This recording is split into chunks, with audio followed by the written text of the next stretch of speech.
C'est vallonné, c'est dur, mais c'est super beau. Ce sont les plus belles côtes de la région. La voie fait le tour, c'est parti. Avant le grand départ du Tour de France, on vous emmène dans les secteurs les plus emblématiques qu'emprunteront les coureurs du Tour de France. Épisode 1, les côtes du Boulonnais. Merde! Ça va?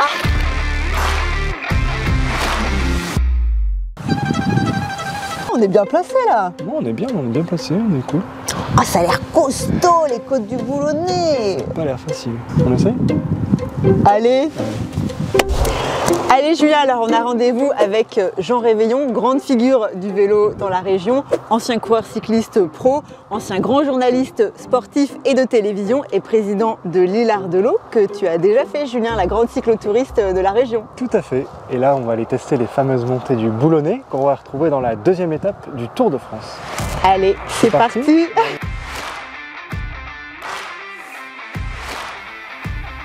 Et ben Allez, voilà.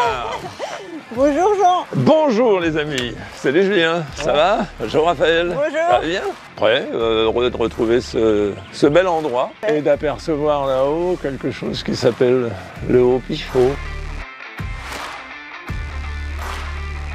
Et alors Jean, la passion du vélo? Depuis mon plus jeune âge, depuis mon papa qui était réparateur de vélo à Burbure, 23 ans de Voix du Nord, Voix des Sports, puis la direction des sports de France Télévisions en 92. Et j'ai eu la chance de trouver la caméra, la boule Westcam, vous savez l'hélicoptère, qui va pouvoir nous permettre de montrer le Tour et la France. Bon ça y est Jean, on y est? Hey, le voilà. Et alors ton conseil, avant qu'on démarre, pour ce type de côte? Tout à gauche, comme Tout on à dit. gauche, comme Tout on à dit. gauche, c'est-à-dire le plus petit devant, le plus grand derrière, et puis on fait ce qu'on peut. Et vous allez voir, pas simple de rester sur le vélo. Hein. Allez, on y va. C'est de la grêle. C'est les joies de la météo dans le Nord-Pas-de-Calais. Donc voilà les premiers virages. Et il y a de la pente, comme vous le voyez. Et alors le Tour de France, en quelques mots, ça représente quoi pour toi? Bon, le plus bel événement du monde, hein, évidemment. Ou est-ce qu'il reste encore longtemps là? Oui, oui. Ah mince. Pour l'avoir pratiqué avec l'Isle-Ardelot, hein, qui est Oui, c'est une côte mythique de l'Isle-Ardelot. c'est le point repère, évidemment. On ne s'attend pas, quand on vient dans le nord de la France, et le Pas-de-Calais, à ces difficultés. Et pour ça, surtout dans cette fin d'étape de Boulogne, ça va être extraordinairement spectaculaire. On l'a fait avec un petit vent de dos, ça a aidé. Ça a aidé un petit peu, c'est ça? Ouais, c'est ça. Voilà, le paysage maritime. Mais je crois que le Tour va nous réserver encore quelques surprises. Ça va plonger, ça va monter, et notamment du côté de Saint-Étienne-au-Mont. On va aller tout de suite. Où ce sera le dernier juge de paix, je pense.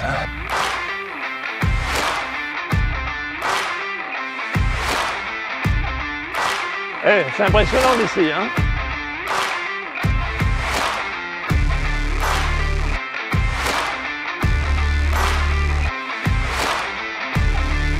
Alors Jean, ça y est, on est au pied de la montée de Il Saint-Étienne-au-Mont. va se passer des choses ici, hein? On va reprendre un peu notre souffle, on va écouter Christian Prudhomme qu'on a interviewé dans les studios de Haut de la Voix du Nord. Je te laisse écouter ce qu'il dit sur cette étape. L'option, c'est clairement une première semaine pour les punchers. C'est aussi une première semaine du Tour de France en trompe-l'œil ou en faux-semblant en matière de plaine. Ouais. Parce que oui, si on est dans la plaine, c'est sûr qu'on n'est ni dans les Alpes ni dans les Pyrénées, mais il y aura énormément de côtes courtes, mais raides. Il y a 4 arrivées pour les punchers dans la première semaine du Tour de France. Alors est-ce que tu penses qu'il y aura les hommes forts du peloton à l'avant? Ah, sûr. Ça va être la grosse bagarre sur cette deuxième étape, dès le dimanche. Et là, ça va être la grosse bagarre entre Julien, toi et moi. Oh, oui, vous allez voir, on va se mettre là. Tac, tac. Allez, haut les cœurs.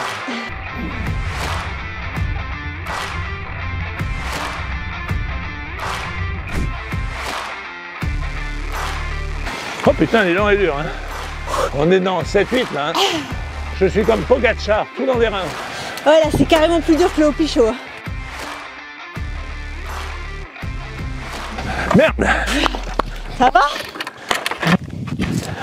C'est pas une vraie chute, hein. Ouais. Je me suis posé.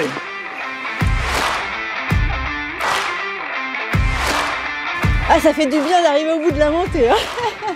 Bon alors Jean, cette cabriole, que t'est-il arrivé? Ouais, quelqu'un a dit autour de moi que ce serait bien de faire une pause. Qui a pu dire Qui ça? a pu dire ça? vraiment et m'interrogeant un court instant, j'ai frôlé la bordure. Alors je me suis dit, c'est l'occasion. Saint-Étienne-au-Mont, mais c'est un vrai mont. Plus dur que le Paterberg, je me disais en montant. Tu le fais aussi, tu connais. Alors, Paterberg, c'est pavé, c'est dur, mais il y a une rigole à côté. On peut prendre la rigole quand on monte à l'entraînement. Mais pour autant, c'est extrêmement pentu. Il y a du 17-18 là. Hein, c'est vraiment énorme. Je chassais de l'arrière. Ah oui, mais j'ai vu. C'est ce qui me déroutait aussi. Là, là ici, les punchers, comme disait, ils vont s'en donner à cœur joie. Eh ben, merci beaucoup, Jean, d'avoir été notre guide. Je l'ai été avec grand plaisir parce que la voix, c'est la voix du Nord, c'est mon enfance, hein, vous le savez bien, mon enfance, mon adolescence et puis ma vie de jeune journaliste. Vous allez avoir un beau son de fond.